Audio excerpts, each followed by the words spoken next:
పాటపై తూటా కాదు, తూటాపై పాట గెలిచిందన్నారు సిపిఐ కార్యదర్శి నారాయణ. ఎన్ని ప్రభుత్వాలు మారినా గద్దర్పై జరిగిన కాల్పులు జరిపిన వారిని ఎవరూ పట్టుకోలేదన్నారు. హైదరాబాద్ బాగ్లింగంపల్లిలోని సుందరయ్య విజ్ఞాన కేంద్రంలో బుక్ రిలీజ్ ప్రోగ్రాం జరిగింది. గద్దర్ ఫౌండేషన్ ఆధ్వర్యంలో ప్రశ్నించే గొంతులు సాధించిన విజయాలు పుస్తకావిష్కరణ చేశారు. 1997 ఏప్రిల్ 6న గద్దర్పై జరిగిన కాల్పుల రోజును గుర్తు చేసుకుంటూ పాటపై తూటా పేరుతో తూటా కార్యక్రమాన్ని నిర్వహించారు.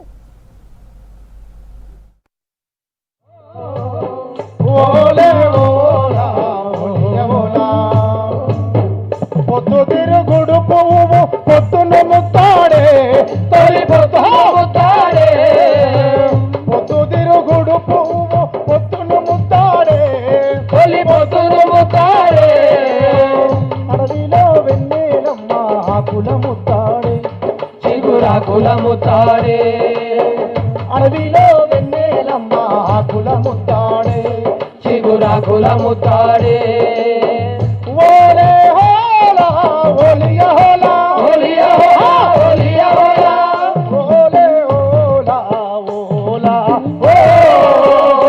ఓలే హోలా ఓలియా హోలా పిల్లయ్యరు పారి పారి తల్లిని ముత్తాడే తల్లిని ముత్తాడే పిల్లయ్యరు పారి పారి తల్లిని ముత్తాడే తల్లి ఏరును ముత్తాడే సౌద్రమమ్మ పొంగి పొంగి సౌద్రమమ్మ పొంగి పొంగి నింగిని ముత్తాడే.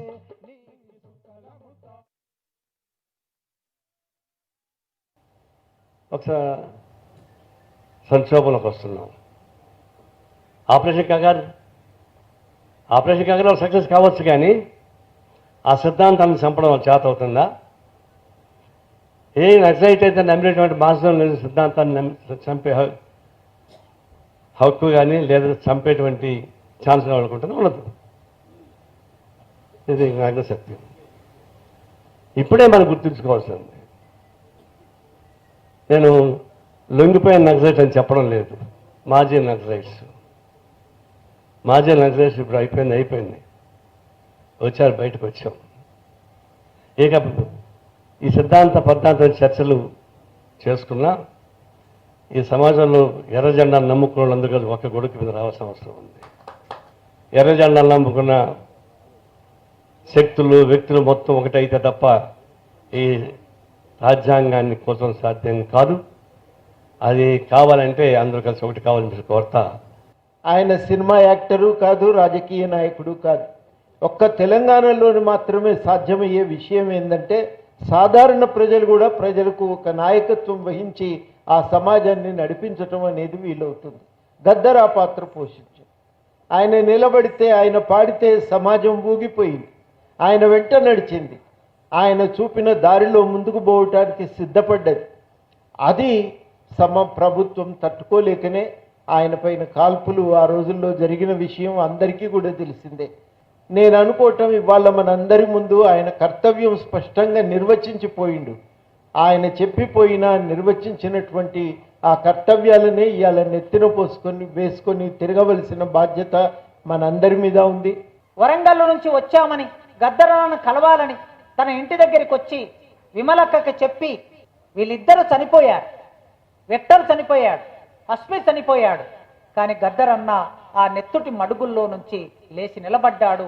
ఆ పాటకున్న శక్తి అది అని వ్యాసాన్ని ముగించాడు. చావు ద్వారాల వద్ద నిలబడి రమ్మని ఆహ్వానిస్తుంటే మృత్యువును విసరి గోడకు దిగ్గొట్టిన వాడు వీరుడు అని రాశాడు సముద్రుడు. అలాంటి వీరుడు గద్దరన్న. చావును మృత్యువును విసరి గోడకు దిగ్గొట్టి మళ్ళీ ఆ నెత్తుటి మడుగుల్లో నుంచి లేచి నిలబడి పాటను అందుకున్న వ్యక్తి గద్దరన్న. అందుకే ఇలాంటి అనేక వ్యాసాలు ఈ పుస్తకంలో ఉన్నాయి. తప్పనిసరిగా మీరందరూ చదవండి.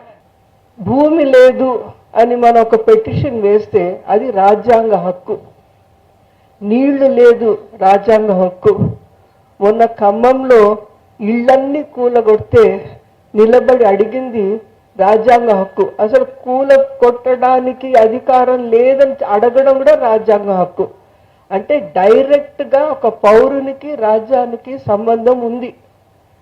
మధ్యవర్తులు అనవసరం కూడా, కానీ వాళ్ళు ఉంటే ఇంకా నెగ్గొచ్చు విజయాలు, కానీ ప్రతి పౌరుడికి తెలియాలా రాజ్యాంగం నాది, నాకేమైతే అవసరాలు ఉన్నాయో, నా హక్కులు ఏమున్నాయో నేను నిలదీసి గవర్నమెంట్ని అడగొచ్చు, పెటిషన్లు వేయొచ్చు. ఒక 3 రోజులు న్యూస్ పేపర్ చదివితే 500 పెటిషన్లు బయటకు వచ్చాయి నాకు.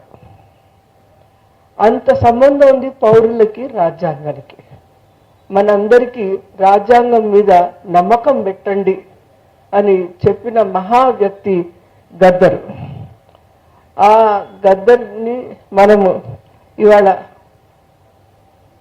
స్మరిస్తూ ప్రశ్నించి భయం లేకుండా ఫియర్లెస్ క్వశ్చనింగ్